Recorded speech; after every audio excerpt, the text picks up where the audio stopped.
We're good to go, Sean. All righty.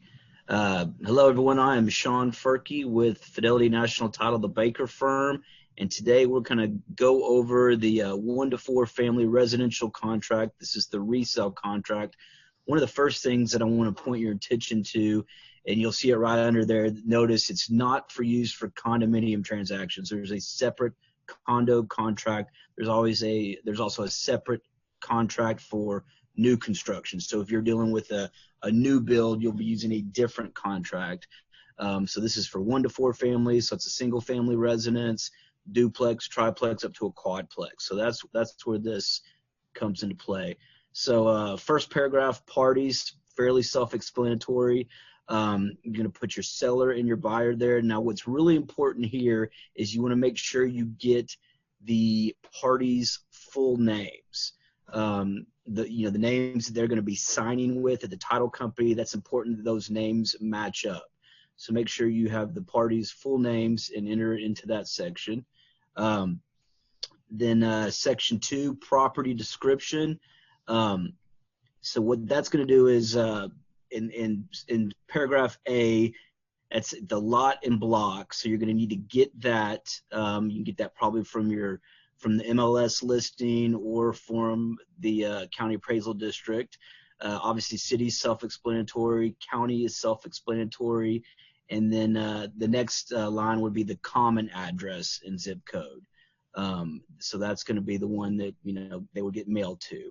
Then if we scroll down to exclusions and see subset D of that paragraph, this is very, very important. That if there's anything that the seller is not wanting to convey with the sale of the home, that they specifically, that you as the agent write that in here.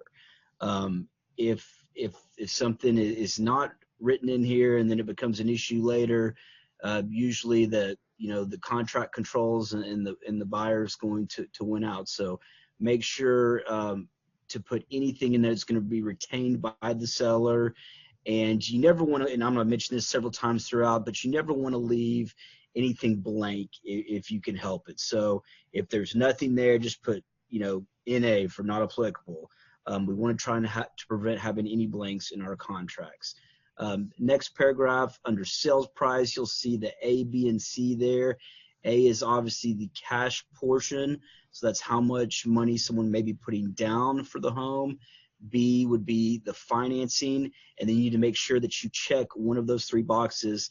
Typically it's going to be the third party financing addendum if they're going, a VA loan, FHA, conventional loan, going that route. And then the last is the sales price. That's obviously the summation of box A and B. Now, if you have someone who's paying full cash for a home, you would just put the cash price in A and then obviously that same number in C. But if you've got the traditional route of someone's putting some money down, then getting third-party financing addendum, then you're going to have the cash down, how much they're financing, and then the total sales price. Let's see. Okay, paragraph 4, license holder disclosure. So this is if you are somehow related to one of the parties in the contract, or if you are buying the home for your own personal home, this is where you would need to disclose that information. If none of that is applicable to this transaction, just simply write, NA. Okay, next, earnest money. This is an important one. The earnest money, that amount is negotiable. Typically what we see is 1% of the sales price, but again, that's negotiable. But what you want to make sure is you'll see must deliver. That's the amount of the earnest money check. 2, that's going to be the escrow agent, the closing officer at the title company. You're simply going to put his or her first and last name. You can put the title company as well, but you'll see there'll be a space for that further on down. So simply just put the closer's name and then the address of the title company where the executed contract will be delivered. Those next spaces are for additional earnest money. It's a rarity that we see that. So if it's not applicable in your transaction, just go ahead and blank those out so that they know that you wasn't something you overlooked. Next is the title policy and survey. So paragraph A, the title policy, you'll see two boxes where that's going to be who is paying for the title policy, whether it's being paid for by the seller or the buyer. Typically in Texas, we see the seller paying that, but again, like anything in life, this is negotiable. But you want to make sure one of those boxes is checked, because that'll dictate who the title company expects to be paying for the title policy. That next line is going to be the title company's name, where you're closing, and make sure that obviously matches up with the escrow officer that you put above and that address. It all obviously it's the same type, that's the same place. Then if we'll scroll down to, I guess, section 8, when it talks about the shortages in area, very seldomly does this come into place, but if it is a factor, you'll need to check who's going to be paying for that, the buyer or the seller. Again, that's negotiable. Typically we see seller, but again, always negotiable. Why is it for on specific on that versus will not be amended or deleted in the title policy versus will be amended? Most of the agents that I've come across, they don't really know what that means. Okay, so the will be amended, that basically means is you can pay extra to, if there are some shortages in area that come up with the commitment, you want that extra coverage, you can select that and then dictate who will be paying for that. Does that make sense? So what would be an example of a shortage in the title? Let me think here. Let's see.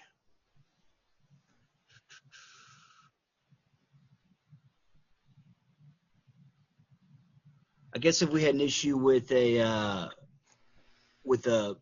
boundary dispute or something to that effect, that coverage would cover that.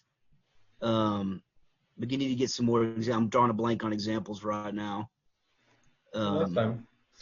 I mean, traditionally, yeah, the boundaries, the property fence line, stuff like that. Like, I would say, I highly recommend all our agents just to put will be amended and have either the buyer or the seller pay for it just for CYA, because you never know. It's better to have it, and the cost on that is minimal. It's a very, very small cost, and it's something I would definitely encourage your agents to select. Awesome. Absolutely. All right, then if we'll scroll down to C with respect to the survey. Okay, so this is this. What about the title commitment? Sorry, B. Okay. 20 days. The title commitment. Okay, so within 20 days, as you can see there, after the title company receives copy of the contract, the seller will make sure the buyer has a commitment for title insurance. And so that's something, once an executed contract is turned into the title company, our closers will send off and request that title commitment. Now, sometimes people open up title, before they got a buyer. So what this is just saying is that the title company will make sure that that commitment is passed on to the buyer within a certain amount of days, and that's within 20 days. Awesome. Okay, now let's turn to survey. Survey is, so this is going to say who is going to be paying for this. You'll see 3 boxes, 1, 2, and 3. Only one of those will need to be checked. And then typically, within 3 days is what we commonly see after the effective date of the contract. If the seller does have an existing survey, they're required to give that to the buyer and the title company. If for some reason the title company determines that survey is not valid, or that there's been a pool or something added to the property since that survey was done, they might request a new survey. So then you'll need to select if a new survey is needed, if the seller's going to be paying for that, or if the buyer's going to be paying for that. Obviously, like if you check box 1, you don't need to worry about 2 or 3. Those are if if there is not an existing survey, who would be paying for the survey. All right. let's see, let's go to objections. Yeah, typically we see residential or single family residence are written in that blank with 3 days, 3 to 5 days. That's what we suggest. That's what we commonly see. So that's good there. Let's see what else. Okay, down with title notices. If you'll see section 2, membership in property owners association. So what we're talking about here is a homeowners association. So is the property is or is not subject to an HOA? So obviously one of those boxes needs to be checked. If there is an HOA, you need to check the is, and obviously if it's not in an HOA, is not.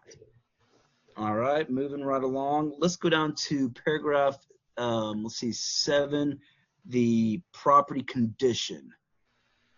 Let's see.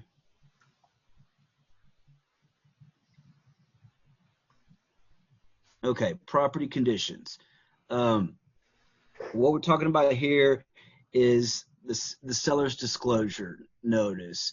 So you need to check one of the boxes, which, you know, if the buyer has already received the notice, obviously check that. If the buyer has not received it, they need to receive it within a certain number of days. Otherwise, you know, they can terminate the contract. So make sure one of those is checked. Make sure we typically see, you know, within 3 days of the effective date that the seller shall deliver the notice to buyer of any seller's disclosures. And we talked about it a little bit earlier. And we'll talk about this more at the end when we get to the effective date of the contract, the executed date. That is a very, very important date, obviously, because that controls and governs, you know, the timing of everything else. This, you know, a contract is very time sensitive, so it's extremely important that that, you know, when you're filling these out for your client, that you're aware of that and that you're cognizant of that. Okay. Now, with respect to property condition, let's see, where did I see that? Okay, the acceptance of property condition, paragraph D I'm looking at. You'll see buyer accepts the property as is, or buyer accepts the property as is, provided seller's expense. So typically what you're going to see is buyer accepts the property as is, because later, as we'll discuss, during the option period, or what a lot of people refer to as the inspection period, that is when the prospective buyer is going to have an opportunity before their earnest money's gone hard to hire an inspector, go through the home, you know, make sure that there's nothing wrong. If some issues do arise, give the buyer an opportunity to go back to the seller and determine, you know, who's going to be paying for that, whether the seller's paying for that, or whether they're going to be, you know, decreasing the sales price for anything that an inspection may reveal. Okay. Then let's see. Next, I wanted to talk about closing date. Yes, number 9. So this is obviously, one thing I want to draw your attention to is the closing of the sale will be on or before. So it can always occur, the closing can always occur before, it cannot occur after. So if for some reason, whether it's because of a financing issue or an inspection issue, someone's going out of town last minute, if you find out, if you learn that your closing date is going to be later than the date you have here, you would definitely need to get that amended. You can't just show up a day later and expect to close it. Closing prior to the date is not a problem, but after is going to be a big problem. So just make sure you're aware of that. Okay, possession, paragraph 10. Typically, you know, buyer's possession is upon closing and funding. So you would check that box. Every once in a while, there'll be, you know, where the buyer might be moving in and leasing it from the seller prior to closing, or what we more commonly see in that respect is a seller lease back. If the seller is, you know, closing on the property, it's owned by the buyer, but the seller is then leasing it back from that buyer. But just, you know, whatever your situation is, you know, check the appropriate box. Special provisions. Trex really kind of cracked down on this. You know, in the past, we've put a lot of, you know, title companies, attorneys have put language in here or supplied agents with language to help accomplish something that where maybe there was an appropriate box in the paragraph, and we can still do that to some extent, but we want to make sure that we only put factual statements in here that are applicable to that sale. All right, settlement. What this is talking about here. Yeah, is, I want to touch base quick on number 11 too. Like for any of our agents, like before you just put anything in there, you really need to talk to Sean. He's an attorney. Talk to me, get approval from us. Like if you can't get in touch with Sean, like there needs to be approval before you just start putting stuff in here, because we're not attorneys and that's not our job. So if anything's going to special provisions, you definitely want to CYA and make sure that you've had an attorney look it over and that they agree that it's okay to put it in here, not just random language that we come up with as agents and on either side of the fence, on the buyer side or the seller side. Yep, absolutely. You could get yourself in a lot of trouble for, holding yourself out as an attorney and providing language, if you're not an attorney. So to echo that comment, yeah, make sure you either get the permission of your broker or you have consulted with an attorney before you just put anything in special provisions. All right, paragraph 12, settlements. This is settlement and other expenses. This might be a situation where if the buyer is asking seller to contribute to closing cost, or to contribute to certain expenses here. This is when this paragraph comes into play. You can see in paragraph B, seller shall pay an amount not to exceed blank amount. So that's what that's in reference to. Yeah, and also on this, so for conventional financing, from my understanding, is it can only be up to 3% that can be put there for seller concessions. For VA or FHA, can go up to 6% in seller concessions. So just be aware of that. Obviously, talk to your lender when you're doing this and confirm with them on the amount that can be credited, because the buyer can't really get a check at the table to buy a property. So right.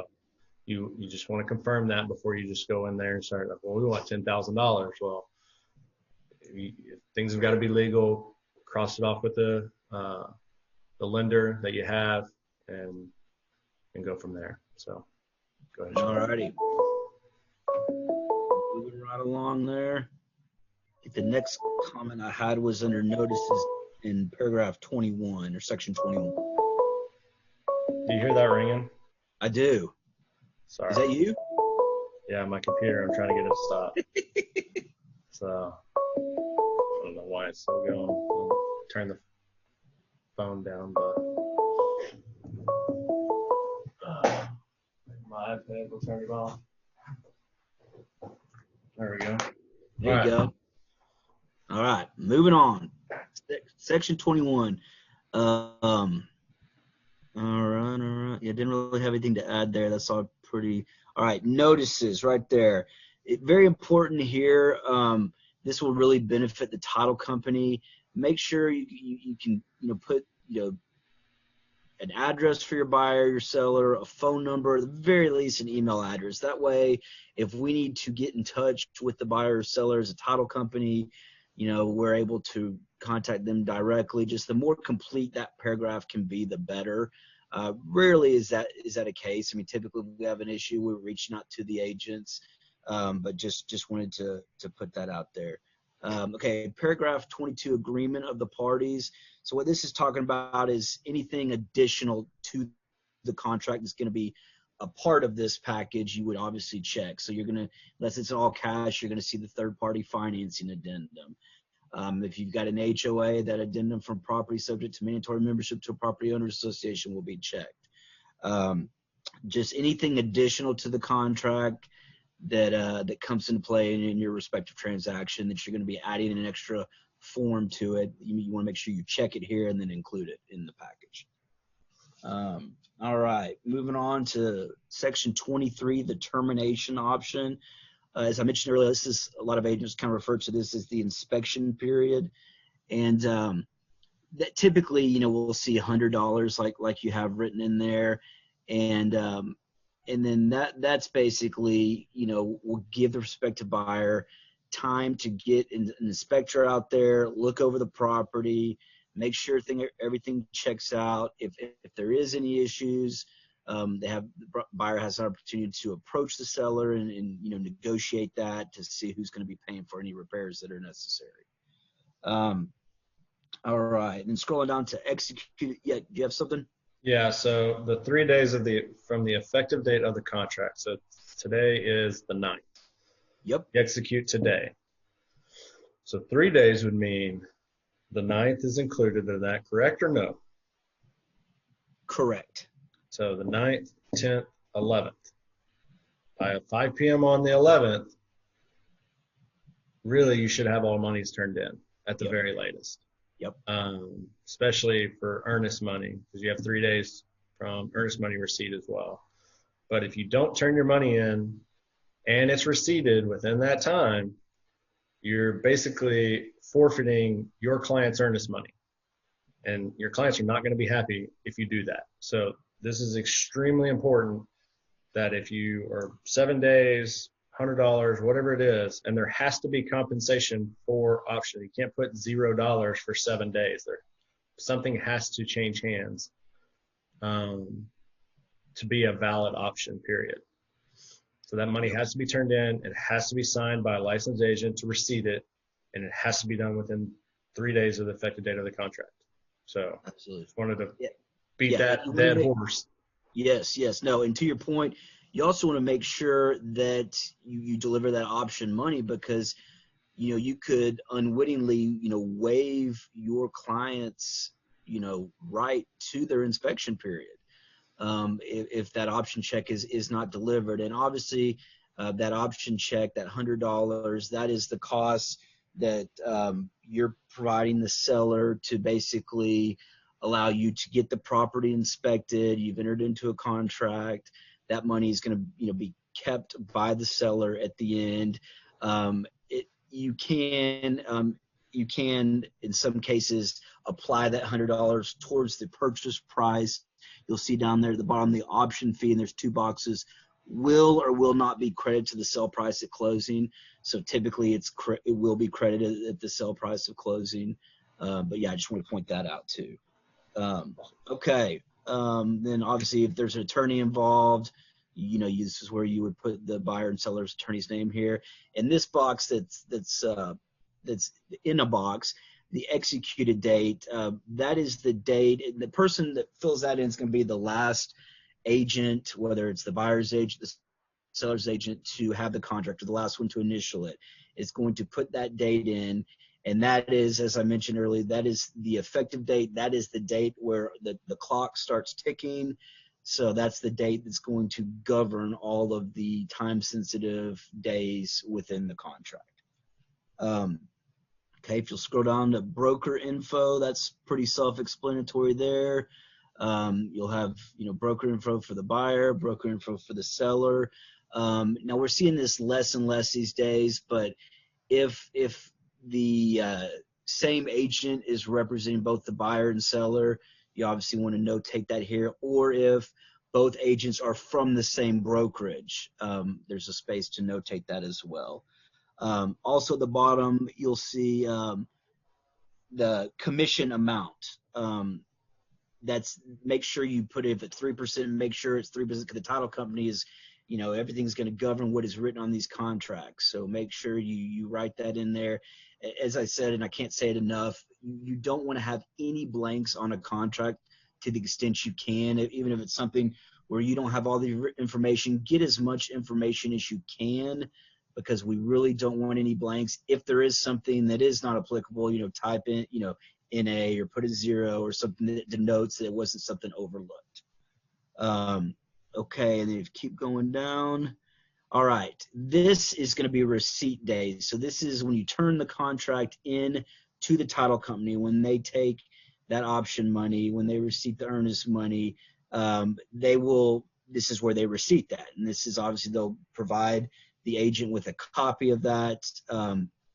And that's something that will be filled out at the title company. So I think that pretty much covers the 1 to 4. Is there anything else you wanted to add, Sean, or any questions you had? No, we just want to make sure, obviously fill out every blank that there is. We obviously pre-populate a lot of things for you based on industry standards.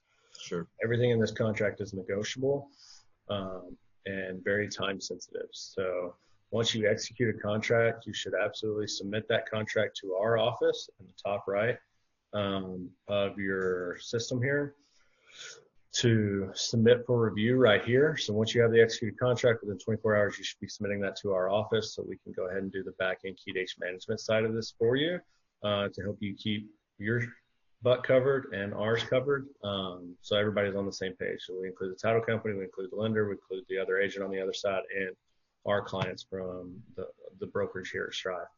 So if you have any questions, please reach out.